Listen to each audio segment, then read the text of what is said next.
Greetings to all of you. Excited to be with you. My name is Scott Erickson and I am a visual artist, author, performance artist. I do a lot of things to make a little something. I want to talk about, we've heard this passage in the Bible when Jesus is talking to his disciples and they're like, where are we going to find you, Jesus? Or how will we know the way?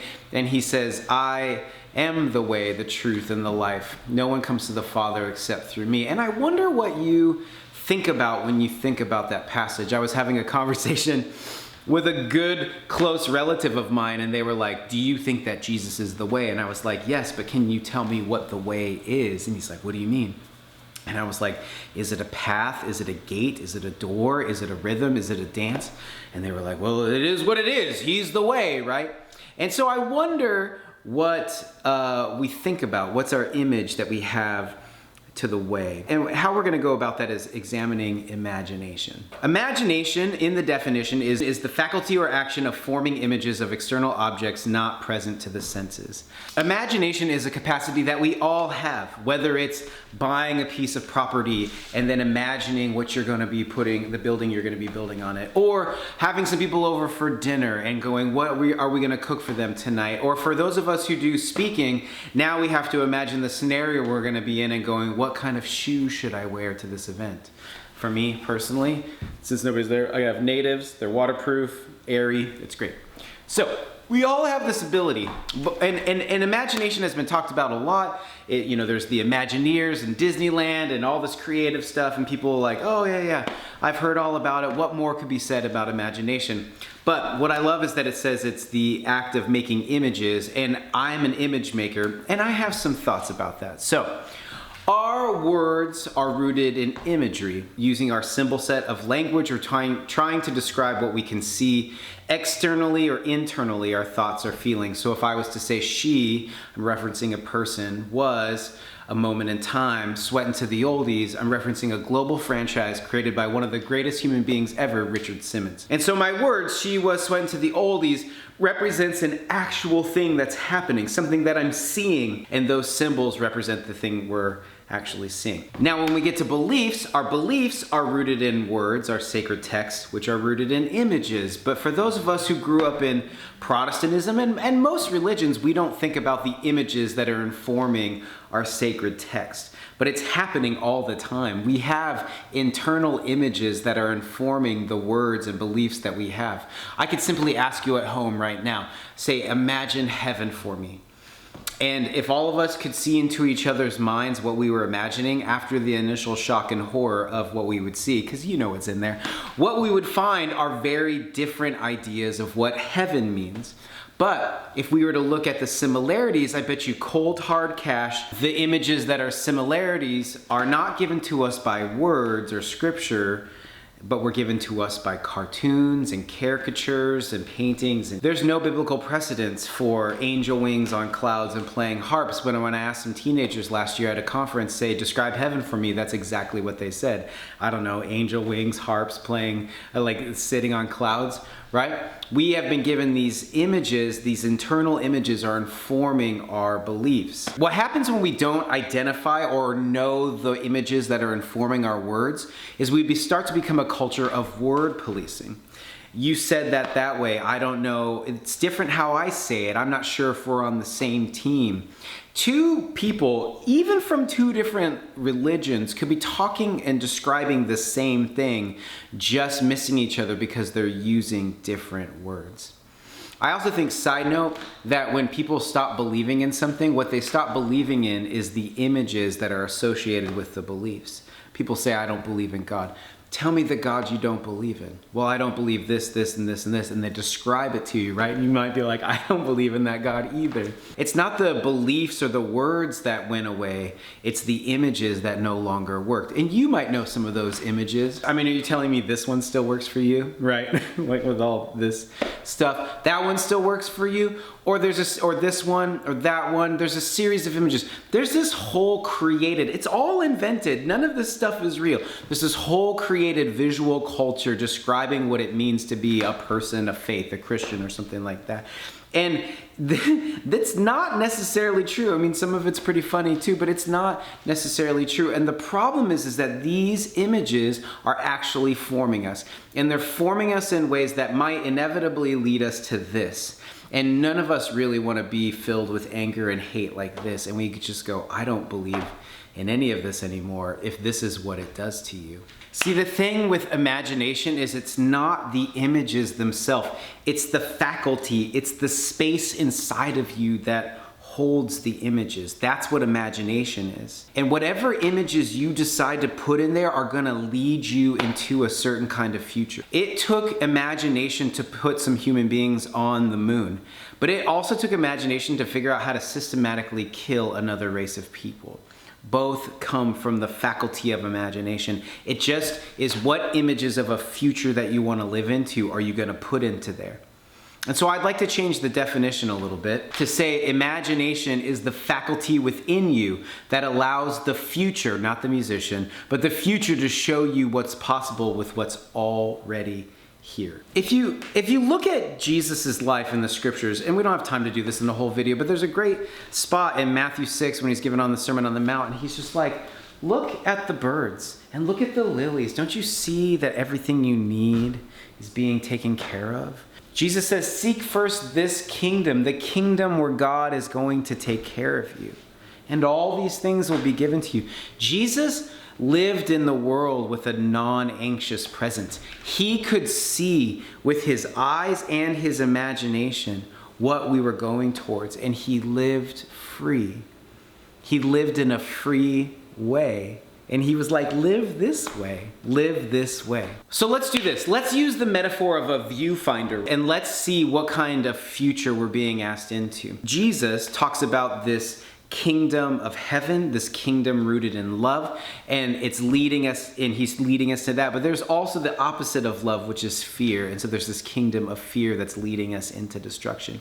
And both are filled with images. So how do we discern what images are leading us into what future? The kingdom of fear, the opposite of love, the opposite of God, is leading us down a path of destruction. And what it says, this is in the way. Something is in the way. There's something in the way to get to that space, and we got to get it out of here. And then the kingdom of heaven, the kingdom of love, the kingdom Jesus is talking about, is saying, no, this is the way. This is the way. The kingdom of fear, this is in the way.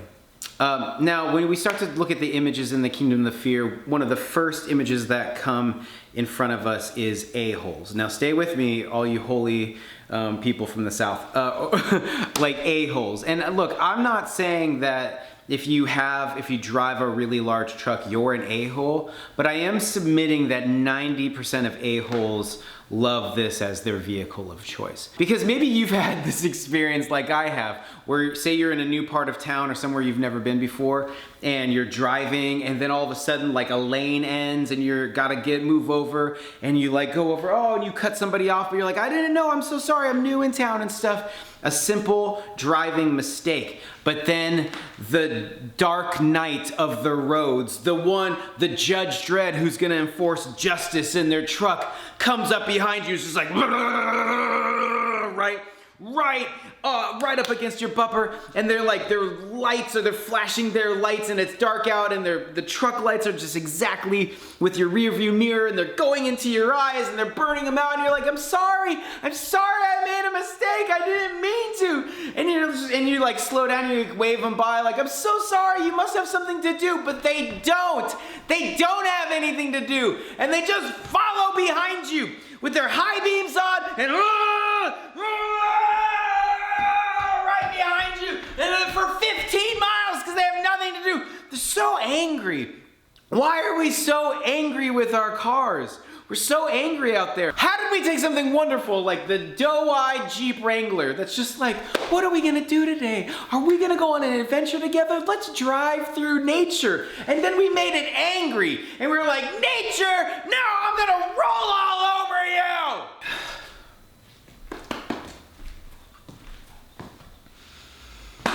So yeah, a-holes. You often confront a-holes.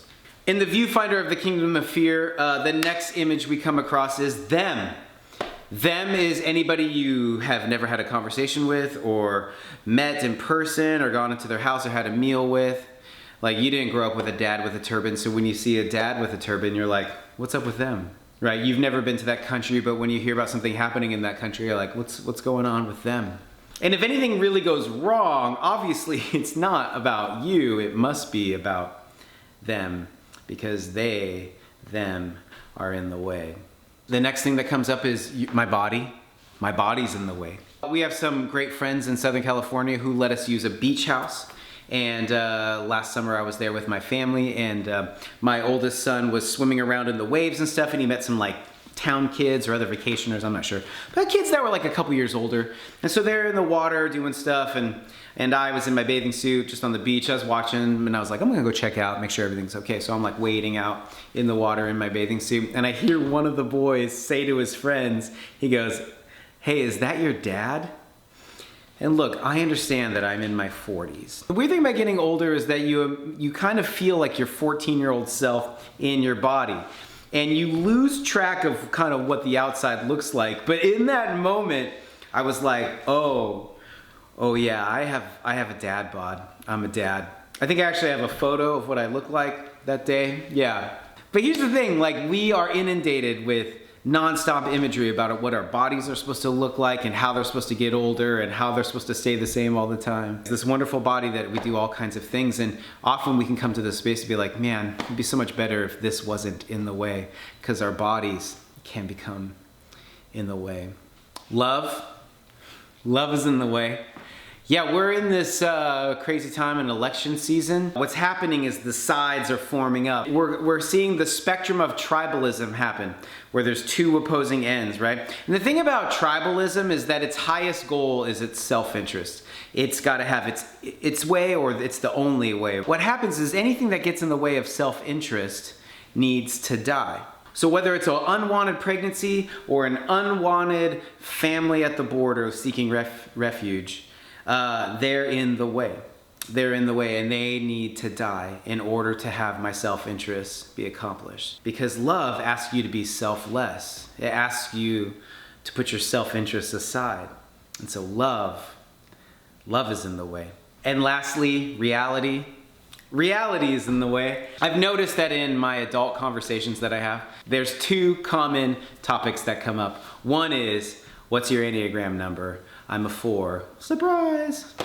2 is, what are you watching? And we are in a time with endless content, so much to watch. Have we really thought about like how much watching of reality is affecting us? If you took me and threw me against a brick wall, I wouldn't get up, wipe my lip, and go, assemble, right? I'd nick my elbow on a table and I'm out for the day. My body's a lot more fragile than what's depicted on there. In my life doesn't follow an interesting 8-episode arc, right? It doesn't leave with a surprising ending, right? Often it's just a lot of mundane days with some pretty awesome days of wonder and stuff, but it's a lot about just showing up day after day. And I wonder if watching these really formatted and amazing storytelling, that when we look at our own lives, we go, man, my reality, my life feels in the way from the life I really want. And so reality can feel in the way. So those are some images in the kingdom of fear. Now we hear Jesus saying the kingdom of heaven is near. And so let's look at the images that we find in the kingdom of love. One of the first things we find is the image of this. This is the way. This is the way. When I was thinking back about the influences of imagination when I was growing up, there's 2 shows that came to mind.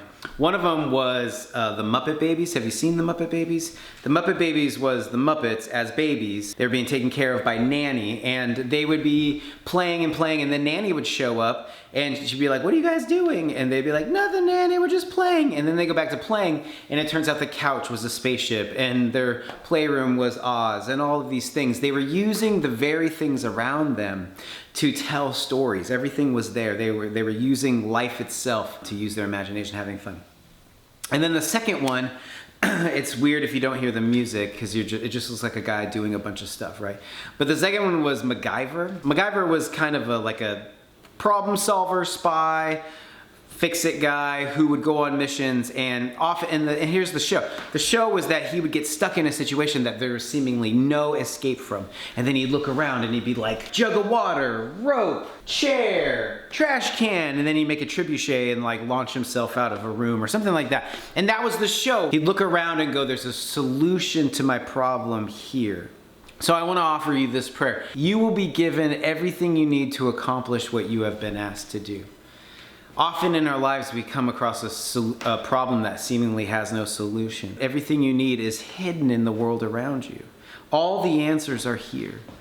And so sometimes we don't have the capacity to answer it ourselves, and so we got to go to somebody else and be like, I don't know how to do this. Could you help me? Or I don't have everything I need. Do you have it? Could I have some of that? So we have this, but then we have the this behind the this. There's this interesting story of Jesus in the Bible, this woman who's been caught in adultery. The very act, these men bring her before Jesus. Apparently she did it by herself because there's no guy. But they bring her in front of Jesus, and they're like, by our law, we have permission to stone her. What do you say, Jesus? And then Jesus gets down and then writes on the ground, and they're like, Jesus, we're about to kill somebody. Could you answer? And he says, if you're without sin, throw the first stone. And then he gets back down to moving the dirt. And it says that the oldest, who are more self-aware, left first all the way to the youngest until nobody was there. And then he says to the woman, hey, where are your condemners or accusers? And she's like, no one's here. They've all left. And he's like, I don't either. But go and leave your life of sin. Go and leave the things that are destroying you. And I have grown up in the church and heard the story hundreds and hundreds of times, right? And preachers like to expound, and they're like, what did Jesus write in the dirt? Was he writing the very sins of the people there? Or was he writing the 10 Commandments? And who knows? Because if it was really, really important, it would have been written down. Besides just an amazing distraction tool, maybe what he was doing is he was reminding everybody of the first time that dirt gets moved. How the story goes at the very beginning, there's this God who takes the dirt, which is just all the elements of the universe, and makes a form. But what gives that form life is not the form itself, but it's this ruach, this spirit that comes from the God and breathes life into it. And maybe Jesus, while he was down there writing, is like, you only see this, but you're forgetting the this behind the this. Because if you could see the this behind the this, you would see that the same spirit that's in her is in me and is in you and in everybody. That breath is in everybody. And finally, everyone is the way. I want to tell you a story. It's not my story. It was told to me by my friend Joan, who is a delightful septuagenarian who spent most of her career being a nurse and then a hospice care worker. And when she retired, she took up painting. And we met at an art show, and we were carrying our stuff in the car, and she told me the story. And it made me burst into tears when I heard it. And I don't anticipate that happening with you, but I'm gonna try. Joan grew up in Tacoma, Washington in like the 50s. Her dad and her mom moved from St. Louis. Within a year of being there, her mom died of cancer.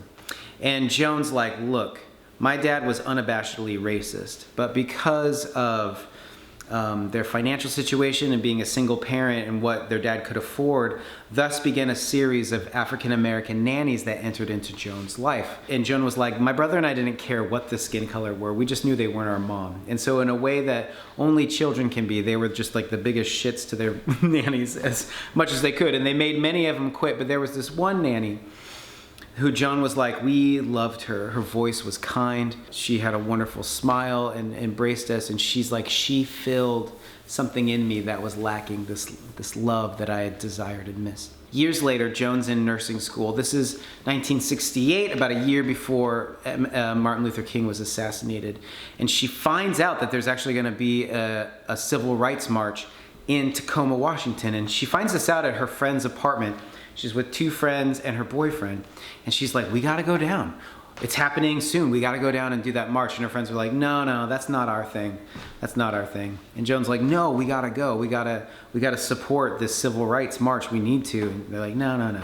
she's like, well, I'm going. And on her way to the door, her boyfriend said, hey, if you're going to go down there and do that, we're not going to be together any longer. And she was like, fine, we're done.